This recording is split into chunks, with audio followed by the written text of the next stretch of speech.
थांनाय दिवालीनि साल 16 बोसोरनि खरकसा सिकली चासलक जेराय रमफ्रेजाकमानि पार्टीमुंनो तैयै सेलेंमुं फुनुगै तै गुबै बिचार सानै त्रिपुरा उइमेन फेडारेशन सेंट्रल कमिटिनि बखाक्तै सांग्रं साल ककतुमा थुमनाय रगनि ककथुम पांडा संजाजाखा। নমস্কার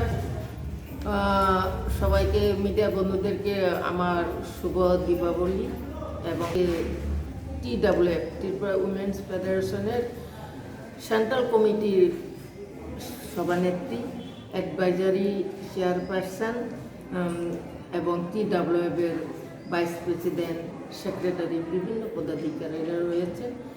সবাইকে শুভ দীপাবলি। তাদেরকে যে ডাকা হয়েছে সেই মূল উদ্দেশ্য হলো গত 24 তারিখ দীপাবলি কালী পূজার দিন আমাদের গ্রামে গঞ্জে বিভিন্ন জায়গায় কালী পূজা হয়ে থাকে। শহরের মোতাবেক গ্রামে গঞ্জেও কালী পূজা হয়। সেই কালী পূজা অনুষ্ঠানকে কেন্দ্র করে আমাদের গ্রাম অঞ্চলে তুই হাসিং বলে কোয়াই রামচন্দ্রঘাট অন্তর্গত তুই হাসিং একটা গ্রাম জায়গা আছে। সেই জায়গাতে অর্কেস্ট্রা চলছিল। সেখানে আমাদের কল্যাণপুর ব্লক অন্তর্গত কল্যাণপুর থানার অধীনে আমাদের কিছু নাবালিকা মানে 16 বছরের এক নাবালিকা ওনাদের বন্ধু বান্ধবদের সঙ্গে সেই অর্কেস্ট্রা দেখতে গিয়েছিল। যাওয়ার পথে রাস্তাতে একটা খাস কল্যাণপুর, সেই খাস কল্যাণপুরকে ওয়ান্দালুমু বলে, সেখানে সেই জায়গাটা ছোট্ট একটা বাজারও রয়েছে। সেই বাজারের কাছে কালী পূজাও চলছে। ওইখানে কিছু সংখ্যক আমাদের নন ট্রাইবেল ওরা রয়েছে। ওই নাবালিকা মেয়েটি ওনাদের বন্ধু বান্ধবের সঙ্গে গিয়েছিল। বন্ধু বান্ধবকে মেরে ওদেরকে মেরে ওদের মোবাইলগুলা নিয়ে ওরা চলে গেছে দূর। প্রাণ বাঁচানোর জন্য ওরা বাঁচছিল। সেই সময় মহিলার দিকে ধরে সেখানে কিছু আমাদের কাছে নাম এসেছে। সেই আজকালে বর্তমান সরকারের একজন গ্রামের উপপ্রধান, পশ্চিম দারিকাপুর গ্রামের উপপ্রধান, নাম হলো বিধান বিহারী দত্ত। ওনার নেতৃত্বে 4-5 জনের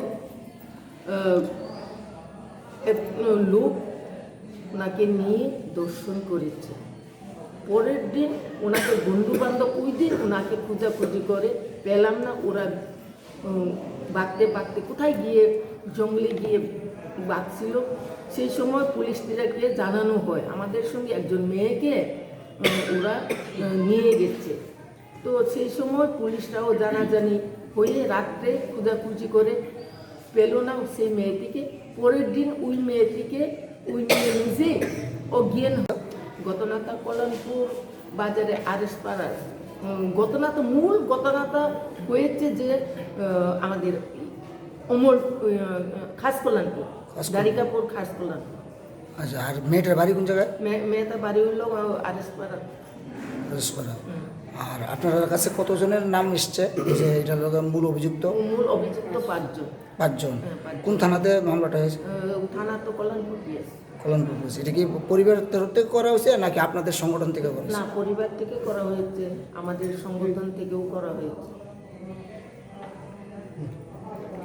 চেষ্টা করে এসেছিল, পরে পুলিশরাও এসে জিজ্ঞেস করলো, কিন্তু মেয়েটি বইয়ের জন্য পুলিশের সামনে প্রথমে মুখ খুলছিল না। পরে আপনাদের সাংবাদিকরা অনেক স্ট্রাংচাতে সাংবাদিকরা গিয়েছিল, অনেক ওনাদের গার্জেনরা গিয়ে ওনাকে জিজ্ঞেস করার পরে উনি স্বীকার করেছে যে ওনাকে দর্শন করেছে। এখন মূল কালপ্রিট যিনি উপপ্রধান, আমরা শুনেছি এবং দেখেছি এবং জানি যে আমাদের বর্তমান সরকার বেটি বাঁচাও বেটি পড়াও সেই নীতি উদ্দেশ্যকে লক্ষ্য করে চলছে, সরকার চালাচ্ছে। কিন্তু আজকে উল্টা আমরা দেখেছি যে বেটি বাঁচাও বেটি পড়াও উল্টা হয়ে গেছে। বেটিকে মারার জন্য, বেটিকে দর্শন করার জন্য আজকে খুব একজন উপপ্রধানের সেই নেতৃত্বে এই যে ঘটনা, সেটাকে আমরা ধিক্কার জানাই। এবং এই উপপ্রধান এবং ওনার দলকে যদি অতি সত্ত্ব গ্রেপ্তার না করে, তাহলে আমরা TWF উইমেন্স ফেডারেশন আমরা আন্দোলনে নামবো এবং আমরা থানা ডেপুটেশন, আমরা বিভিন্ন কর্মসূচি আমরা পালন করব। অতি সত্ত্ব সেই কালপিটকে গ্রেপ্তার করতেই হবে, সে আপনাদের মাধ্যমে আমরা জানান দিতে চাই। এবং আগামী দিনে আমরা গতকালকে সেখানে আমরা যাব। আমরা আমাদের প্রেসিডেন্ট অলরেডি গিয়েছিল, গতকালকে গিয়েছিল, আগামীকালকে আমরা যাব সবাই, আমাদের একটা টিম। উনি গিয়ে সেখানে মেডিকেল টেস্ট হয়েছে, হসপিটালে নিয়েছে এবং থানাতেও নিয়েছে। এখন মাত্র একজনকে অ্যারেস্ট করেছে, বাকিরা এখনও অধরা রয়েছে। সেই জন্য আমাদের দাবি অতি সত্ত্ব গ্রেপ্তার করার জন্য আমরা আপনাদের মাধ্যমে দাবি জানাচ্ছি। যদি গ্রেপ্তার না হয় তাহলে আমরা কঠোর আন্দোলন চালিয়ে যাব। ধন্যবাদ।